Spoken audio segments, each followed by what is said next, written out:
ఏపీలో ప్రభుత్వం మారింది, కొత్త పాలన మొదలైంది. కానీ కొన్ని చోట్ల మాత్రం ఉద్రిక్తతలు కొనసాగుతూనే ఉన్నాయి. రాయలసీమలోని పుంగనూరు, ఆళ్లగడ్డ నియోజకవర్గాల్లో రాజకీయ రగడకు అడ్డుపట్టం లేదు. ఓ చోట స్వపక్షం వర్సెస్ విపక్షంగా ఉంటే మరో చోట అధికార పార్టీలోని రెండు వర్గాలు పరస్పరం కాలు దువ్వుకుంటున్నాయి.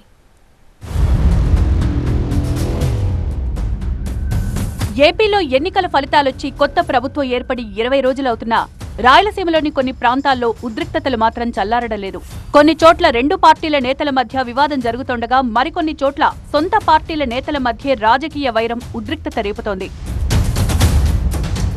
నంద్యాల జిల్లా ఆళ్లగడ్డ కేంద్రంగా టీడీపీ ఎమ్మెల్యే భూమా అఖిలప్రియ, మాజీ విత్తనాభివృద్ధి సంస్థ చైర్మన్ ఏవీ సుబ్బారెడ్డి మధ్య విభేదాలు చిలికి చిలికి గాలివానగా మారుతున్నాయి.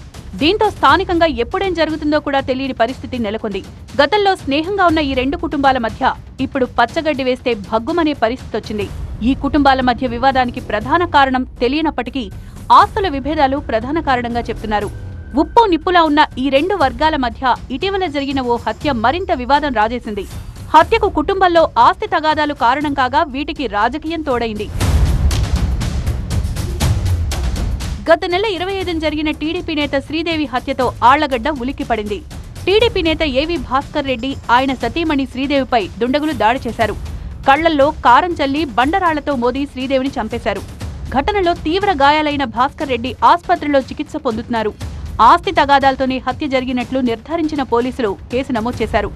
హత్యానంతరం మృతురాలు శ్రీదేవి మరిది గోపాల్ రెడ్డి, అతని భార్య పోలీసులెదుట లొంగిపోయారు. శ్రీదేవి హత్యకి ముఖ్యంగా ఆమెకి ఆమె భర్త అయినటువంటి భాస్కర్ రెడ్డికి మరియు ఆమె మరిది గోపాల్ రెడ్డి చెల్లెలైనటువంటి శిరీష గారికి ప్రాపర్టీ డిస్ప్యూట్ ఉన్నాయని చాలా సంవత్సరాల నుంచి అవి సమస్యలు అలాగే ఉన్నాయి. దాని మీదనే నిన్నటి శ్రీదేవి హత్య జరిగిందని చెప్పి మేము ప్రాథమికంగా భావిస్తున్నాం. అయితే ఈ హత్యలో స్థానిక టీడీపీ నేత ఏవీ సుబ్బారెడ్డి ప్రమేయం ఉందని ఆరోపిస్తున్నారు మృతురాలి భర్త ఏవీ భాస్కర్ రెడ్డి. హత్యకు కారణమైన ఏవీ సుబ్బారెడ్డిని పార్టీ నుంచి సస్పెండ్ చేయాలని డిమాండ్ చేస్తున్నారు శ్రీదేవి కుటుంబ సభ్యులు. కేవలం వీళ్ళు తెలుగుదేశంలో ఉండి వాళ్ళు తెలుగుదేశంలో ఉండడం వల్లనే మాకు న్యాయం జరగడం లేదండి. ఈయన ముద్దాయి కాబట్టి మీరు పార్టీ నుంచి సస్పెండ్ చేస్తే ఎంక్వైరీ చేస్తారు, మాకే సిబిఐకి అప్పగించండి. ఈయన పాత్ర ఉంటే అది బయటపడుతుంది కదా. ఎందుకు చేయట్లేదు అది నేను అడుగుతున్నా. ఎందుకు చేయట్లేదు? ఎఫ్ఐఆర్ రాసిన తర్వాత ఎందుకు ఎంక్వైరీ లేదు? ఆయనేమో యుఎస్ లో హ్యాపీగా ఎంజాయ్ చేస్తున్నాడు.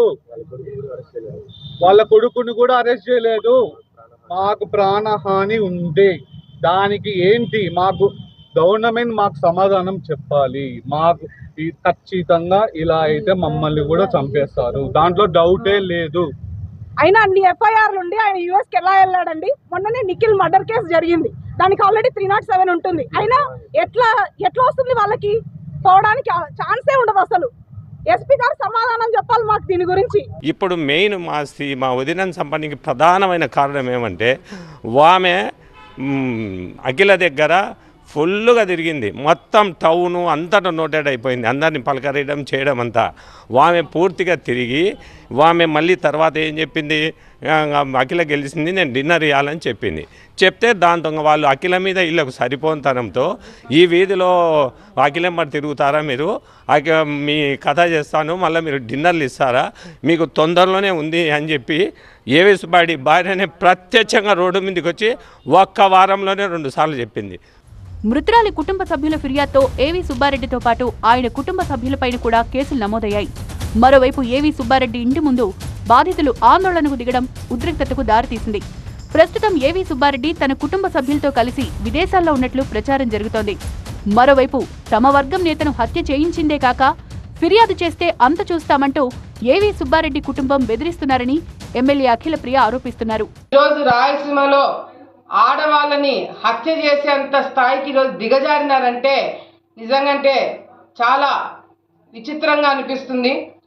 ఇటువంటి రౌడీయిజం, గూండాయిజం చేసి ఇటువంటి కార్యక్రమాలు చేసి ఆళ్లగడ్డలో భయభ్రాంతులు గురి చేయాలని చెప్పి మీరు చూస్తే మాత్రము ఆళ్లగడ్డ ఎమ్మెల్యేగా చూస్తూ కూర్చోనని చెప్పి కూడా సందర్భంగా వాళ్ళందరూ కూడా హెచ్చరిస్తున్నాము. మరి అంతేకాకుండా గతంలో కూడా నంద్యాల ప్రాంతం నుంచి రౌడీలని, గూండాలను తీసుకొచ్చి కిరాయిలు ఇచ్చి వాళ్ళని మరి ఈరోజు ఆళ్లగడ్డ ప్రాంతంలో కూడా వాళ్ళని తిప్పి భయభ్రాంతికి గురి చేయాలని చెప్పి చూస్తున్నారు. ఎటువంటి పరిస్థితులలో అవి జరగనివ్వము.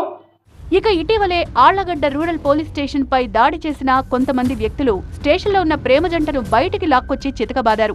ఈ పరిణామాలతో తాను ఆళ్లగడ్డలో పనిచేయలేనని ఉన్నతాధికారులకు లేఖ రాశారు సిఐ హనుమంతు నాయక్. దీన్ని బట్టి ఇక్కడ పరిస్థితులు ఏ విధంగా ఉన్నాయో అర్థం చేసుకోవచ్చు. అయితే నంద్యాల జిల్లా ఎస్పీ రఘువీర్ రెడ్డి నిర్లక్ష్యం కారణంగానే స్థానికంగా శాంతి భద్రతల సమస్య ఏర్పడిందన్న విమర్శలు వినిపిస్తున్నాయి. మరోవైపు ఎన్నికల ఫలితాలు వచ్చినప్పటి నుంచి హాట్ గా మారిన పుంగనూరు రాజకీయాలు మరోసారి వేడెక్కాయి. వైసీపీ ఎంపీ పెద్దిరెడ్డి రామచంద్రారెడ్డి కుమారుడు మిథున్ రెడ్డి పుంగనూరు పర్యటన నేపథ్యంలో టీడీపీ, బీజేపీ, జనసేన నేతలు ధర్నాకు దిగారు. పుంగనూరులో అంబేద్కర్ సర్కిల్ వద్ద నిరసనకు దిగిన 3 పార్టీల కార్యకర్తలు మిథున్ రెడ్డి గో బ్యాక్ అంటూ నినాదాలు చేశారు. దీంతో ఉద్రిక్త పరిస్థితి నెలకొంది.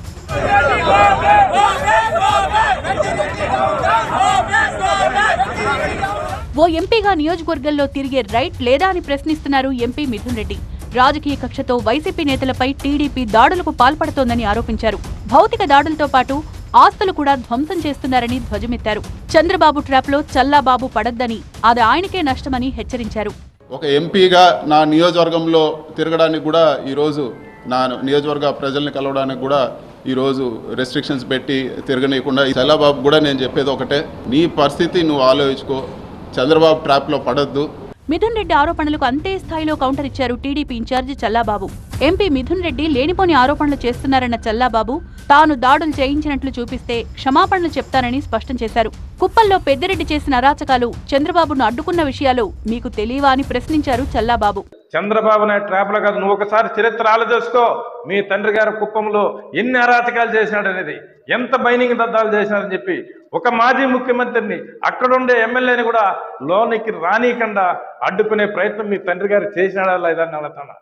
ఎన్నికల ఫలితాల అనంతరం విదేశీ పర్యటనకు వెళ్లిన మాజీ మంత్రి పెద్దిరెడ్డి 15 రోజుల క్రితం పుంగనూరులో పర్యటించాలని భావించారు. పార్టీ కార్యకర్తలు, నేతలతో సమావేశం కూడా ఏర్పాటు చేశారు. అయితే గతంలో చంద్రబాబును అడ్డుకున్న పెద్దిరెడ్డి ఇప్పుడు ఏ ముఖం పెట్టుకుని పుంగనూరుకు వస్తారంటూ టీడీపీ శ్రేణులు ఆందోళనకు దిగాయి. రోడ్డుపై బైఠాయించి పెద్దిరెడ్డికి వ్యతిరేకంగా నినాదాలు చేశారు. పుంగనూరులో నెలకొన్న ఉద్రిక్తతలతో పెద్దిరెడ్డి తన పర్యటనను రద్దు చేసుకున్నారు. ఇప్పుడు మరోసారి అదే పరిస్థితి ఎదురవడంతో మిథున్ రెడ్డిని కూడా అడ్డుకున్నారు పోలీసులు. పుంగనూరు, ఆళ్లగడ్డ ఉద్రిక్తతలతో ఆపరేషన్ సీమపై దృష్టి సారించింది కూటమి ప్రభుత్వం. మరి ఈ ఉద్రిక్తతలకు సీఎం చంద్రబాబు ఏ విధంగా అడ్డుకట్ట వేస్తారో చూడాలి.